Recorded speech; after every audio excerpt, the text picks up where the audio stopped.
What's up, guys? Here I know it's the boy down Soyce in the one would even depend on where you're at right now or when. And I'm coming at you with that what if they got the Sharingan 4.5, 3.5, as I said I would get out. And there will be a video later on. And also, sorry if I sound tired throughout this, because I recorded it late at night. And also, I'm going to be going with the one, just the title. So it's just going to be that throughout the thing. Not normally what I go for, but today cut me some slack. But yeah, so with that out the way, let's get right into it.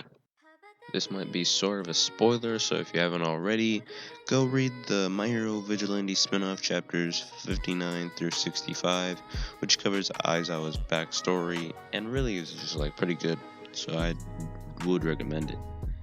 But yeah, so that's what we're gonna be going after.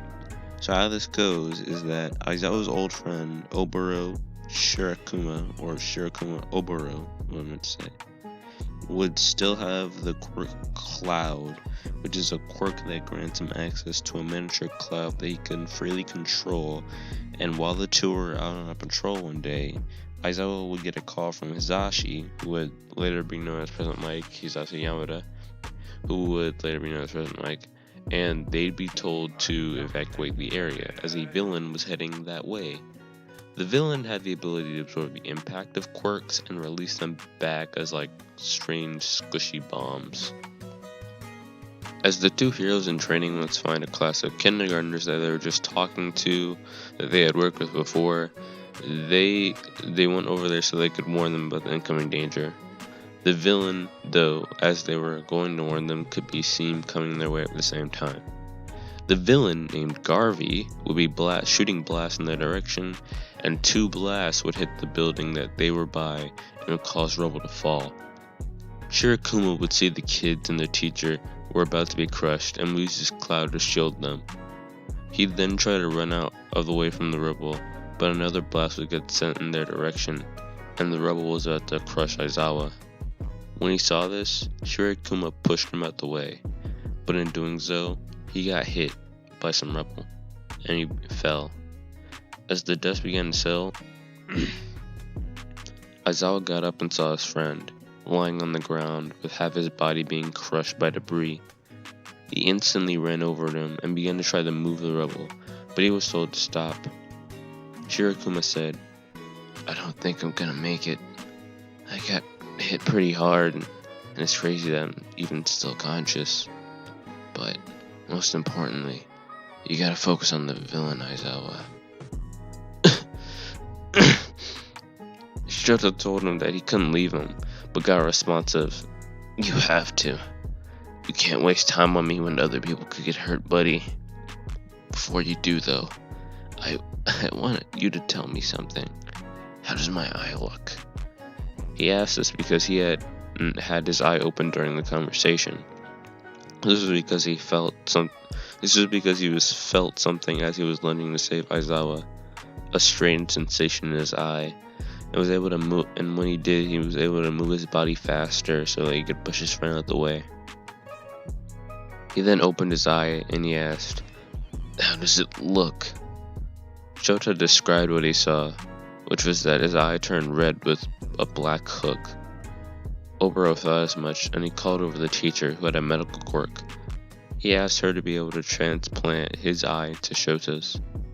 When he asked why, or rather when they both asked why, he told them, "This eye is something passed down to my mom's side of the family.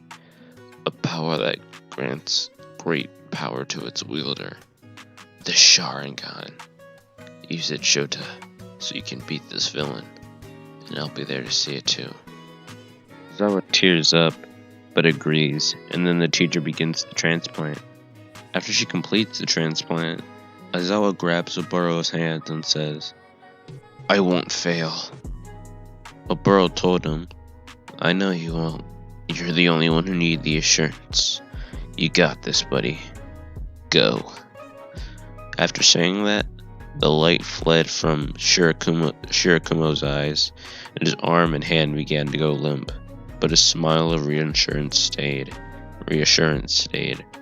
Seeing this, Aizawa screamed out, and he then ran towards the villain. By using his erasure, the Sharingan, and then throwing bombs back at the villain, he was able to prevail. After defeating Garvey, Shota slumped onto the ground, feeling exhausted, and then yelled to the heavens, "Did you see that?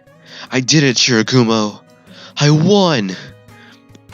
Tears then rolled down the young lad's face as he wiped them away with his scarf, and then used it to cover up the part of his face when he found he couldn't deactivate his Sharingan.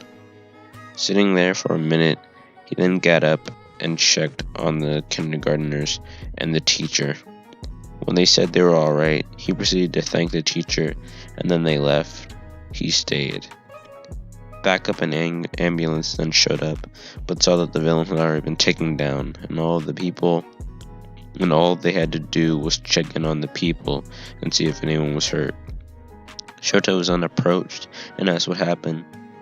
He told him what happened, excluding the eye transplant, and as everything was being sorted out, Aizawa and Yamada stood there, right by their friend's corpse, gazing hopelessly at the part of him that they could see. Their melancholy could be seen plain as day. From that day on, Aizawa would try even harder to become a great hero, and let his friends see what he had become through his given eye. After Oboro gave him his eye, he only told Yamada and Kayama, later known as Midnight, about it friend-wise, but when he'd go to see Oboro's mom, most likely during a funeral, or rather even before that, he'd ask her about it. She'd ask how he got a Sharingan and explained how her son wanted him to have it, and after hearing about how he got it, or rather hearing him out, she said that she'd not only educate him on the eye, but she'd train him herself. And from then on, not only would he have goggles, but he'd have bandages covering one of his eyes. And you'd only use Sharingan in emergencies, especially since it was pretty draining. Now we flash forward to when Aizawa had class 1A skipped their welcoming ceremony. I'm not gonna go over like the stuff between then, like the parts that I just skipped over, and like stuff during Vigilantes, or maybe even filler stuff that I just make up myself. But I mean, if you want me to, I could like try to go over like some situations in Vigilantes that Aizawa was in, or even like make some stuff up. I can try that. But yeah, it's all up to you. Comment down in the comments. And yeah. Anyway, everything would pretty much go the same except for after Aizawa sees Izuku using the Sharingan. After the tests were complete, Izuku would be pulled to the side. Aizawa would flat out ask, "How do you have the Sharingan?" Izuku would be taken aback that he knew about what the Sharingan was. "Yeah, I saw it for a sec just now. When I was observing the exams, I thought of the possibility that you could have just had a copy quirk, but now I'm sure after seeing them with my own eyes." Izuku, knowing that there was no point in hiding it, and thinking he could confide in Aizawa, who somehow knew, told him everything about how his father was an Uchiha, and how he had his mother's last name and his father was gone for his own safety. He also told him that he had awakened his Sharingan about 10 months ago, along with the strength quirk that he had guessed was buried along and had stayed dormant along with the Sharingan. But when his eye surfaced, so did his quirk. This, of course, was a lie, and he told it to Aizawa to try to cover up one for all. He then asked how his teacher knew what they were, and Aizawa proceeded to lift the bandages covering his eye, revealing his own Sharingan. This shocked Izuku, who proceeded to ask if he was an Uchiha too. Aizawa told him that wasn't the case, and that a friend had given him his eye on his deathbed, and he knew about how the Uchiha had been hunted down and had to hide from that friend's mother, who trained him. After hearing that, Izuku would console him about his loss, but he would make a request. "Please, can you train me?" I kind of already am. I am your teacher after all." "No, that's not what I meant. I mean one-on-one. I was able to train my eyes on my own because of the abilities and the stuff to complement my eyes was left for me in writing, but I didn't have someone to help me one-on-one. Please, Aizawa-sensei. Aizawa-sensei. Aizawa-sensei. Iowa. Please, Aizawa-sensei. I just want to mow my Sharingan. Aizawa felt iffy at first, but decided to do what Mrs. Oboro had done for him and be a guide. Fine, kid. I'll give you some pointers. Izuku was elated. He had All Might's help one for all and Eraser to help him with the Sharingan. Thank you, Eraserhead. Thank you so much. From there on, Izuku and Aizawa would sometimes go down to the beach. Izuku had cleaned to train in peace. Aizawa would start their training off by giving Izuku some pointers on genjutsu, as he'd ask what his students' use for it would be. It would mostly just be put people in a daze. Rather, it would mostly just be used to put people in a daze. Yeesh. Instead of really constructing his own fake reality. He'd bring President Mike and would tell Izuku that he already knows about the Sharingan, and he was up for being used as a guinea pig, as he was used for that purpose when they two were in school together and Aizawa was learning how to use his Sharingan. He was instructed to make him actually see things or try to actually hypnotize him, and was given pointers as they trained. This wouldn't affect the fight with Bakugo though, because he'd still be training his genjutsu and wouldn't really be trying to test it in the heat of battle, and that wasn't really where his head was at the moment.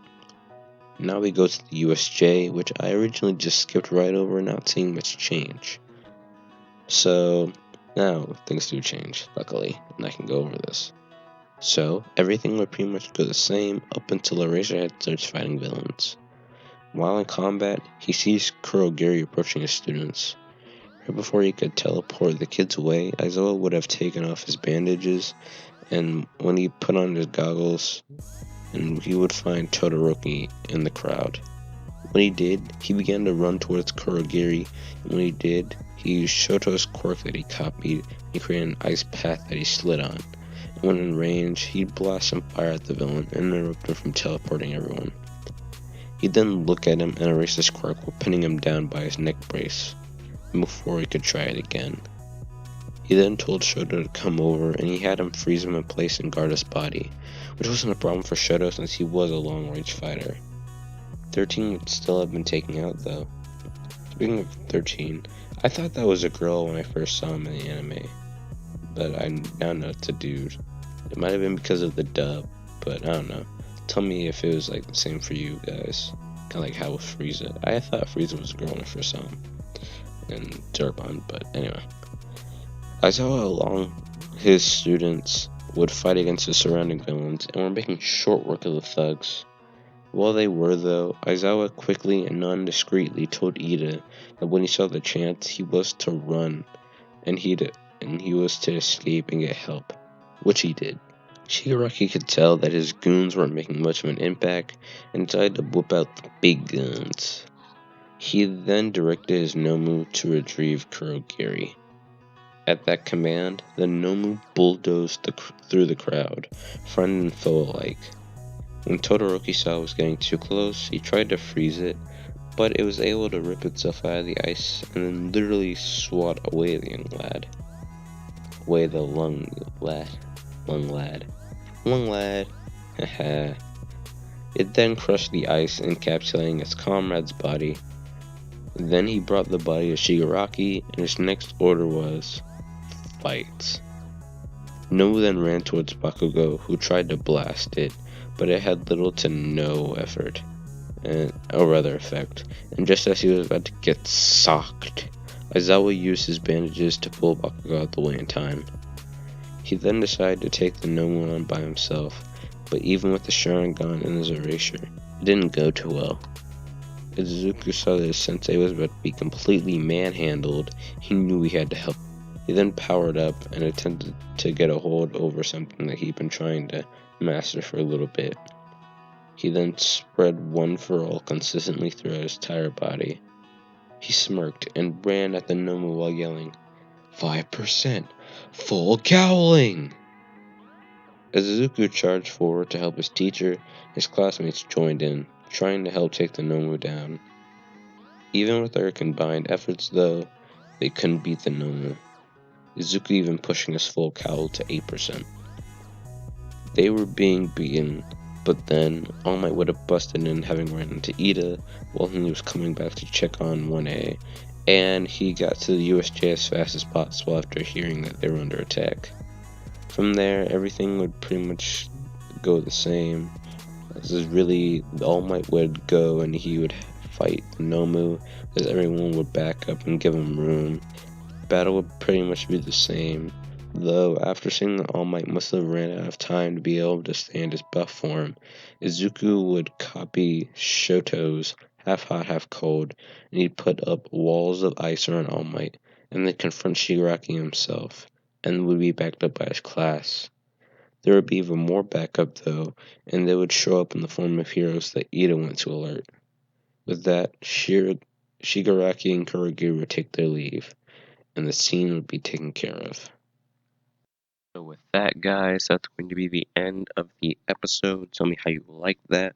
Aizawa is now in this, and now we have Yamada and Aizawa. They know the Sharingan. I kind of want to expand on this a little bit, because this just honestly, Aizawa having Sharingan one day while I was outside just chilling, kind of just popped into my mind. So then I said, hey, I kind of want to do this, and I did do it. And yeah, it was cool. I got to go over the USJ arc, which I just completely skipped before, and yeah, so there should be another video, and yeah, let's go. Later.